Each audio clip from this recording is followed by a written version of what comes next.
Iran ने पाकिस्तान को JF-17 block 3 acquire करने के लिए ऑफिशियल रिक्वेस्ट सबमिट कर दी है। ये बात हम सब जानते हैं कि पाकिस्तान ने हाल ही में अजरबैजान को 8 JF-17 बेचे हैं, जो कि पाकिस्तान की एक one of the biggest defence export थी। अब वो पाकिस्तान से भी लड़ाकू जहाज खरीदने वाला है। ये फाइटर जेट्स हैं JF-17 thunder.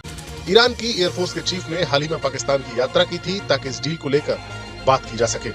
Recent reports from Arab defense media suggest that Iran is in talks to acquire the JF-17 Block 3 fighter jet, jointly developed by Pakistan Aeronautical Complex.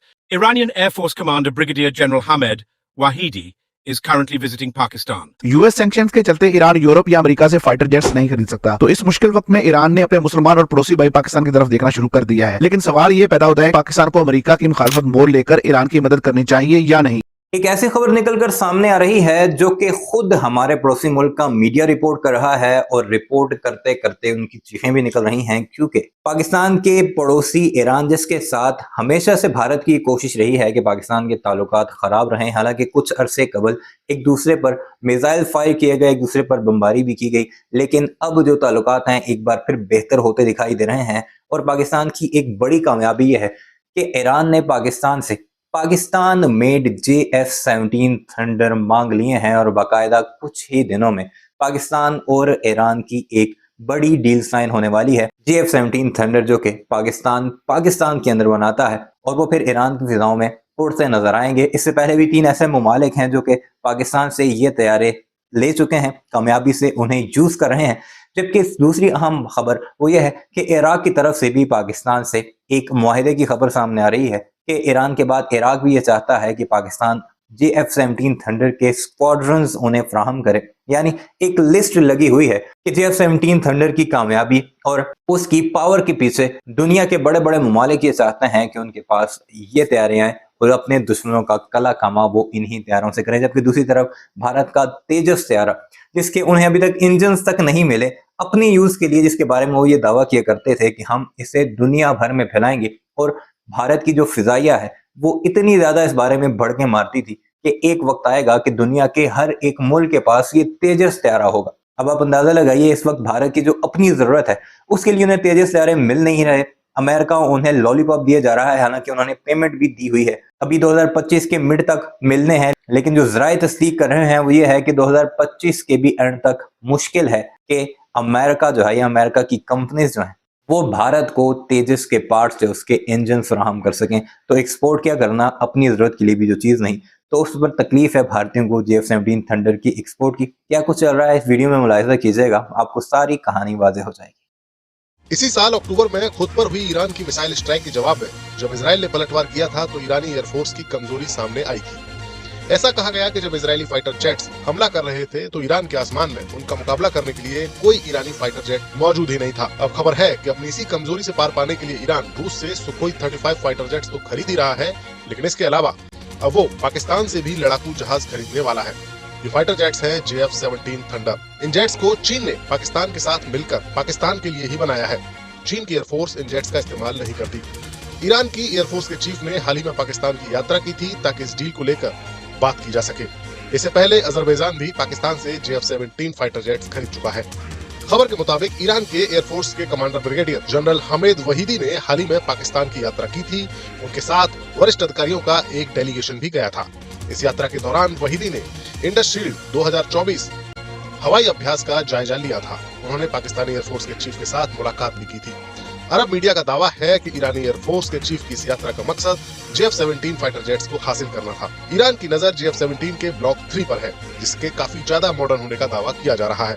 लेकिन कहानी बस इतनी ही नहीं है। जिस JF-17 डील की बात की जा रही है, यानी जिस फाइटर जेट की बात है, वो एक तरह से कबाड़ ही है। क्योंकि इससे पहले म्यांमार की फौज ने भी इसे खरीदा था, लेकिन जब म्यांमार में सिविल वॉर शुरू हुई तो ये फाइटर जेट कुछ कमाल नहीं दिखा सके। और कमाल क्या, ये विमान तो खरीदने के बाद से बस खड़े ही हुए हैं। ईरान को भी ये पता है कि ये विमान ज्यादा काम के नहीं है।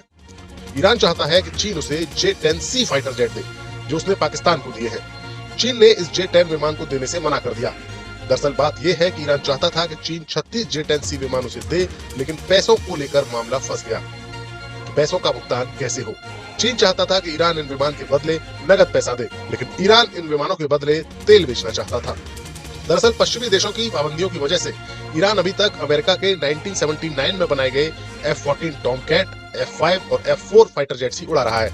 ये विमान ईरान को इस्लामिक क्रांति से पहले अमेरिका ने दिए थे। ईरान ने पाकिस्तान को JF-17 ब्लॉक 3 एक्वायर करने के लिए ऑफिशियल रिक्वेस्ट सबमिट कर दी है। ये बात हम सब जानते हैं कि पाकिस्तान ने हाल ही में अजरबैजान को 8 JF-17 बेचे हैं, जो कि पाकिस्तान की एक one of the biggest defence export थी। और खित्ते में बढ़ती हुई कशीदगी के पेश नजर ये बात हम जानते हैं कि ईरान को अपनी एयरफोर्स को मजबूत करने की जरूरत पड़ेगी। ईरान के डिफेंस में अगर कोई ईरान का वीक पॉइंट है तो वो है इसकी एयरफोर्स, क्योंकि ईरान के पास अभी 70 की दिहाई के फाइटर जेट्स हैं और इसकी वजह ईरान पर लगे हुए अमेरिका के वो सैंक्शंस हैं जो 1980 में ईरान इराक वार के बाद अमेरिका ने लगाए थे। तब से लेकर आज तक ईरान ने अपने डिफेंस को मजबूत करने के लिए अपनी पूरी की पूरी इंडिपेंडेंट डिफेंस इंडस्ट्री खड़ी कर दी है। ईरान सुपरसोनिक मिसाइल से लेकर ड्रोन तक खुद बनाता है, लेकिन इसके डिफेंस का सबसे वीक पॉइंट है इसके आउटडेटेड वार प्लेन्स। यूएस सैंक्शंस के चलते ईरान यूरोप या अमेरिका से फाइटर जेट्स नहीं खरीद सकता। तो इस मुश्किल वक्त में ईरान ने अपने मुसलमान और पड़ोसी भाई पाकिस्तान की तरफ देखना शुरू कर दिया है। लेकिन सवाल ये पैदा होता है पाकिस्तान को अमेरिका की मुखालफत मोल लेकर ईरान की मदद करनी चाहिए या नहीं।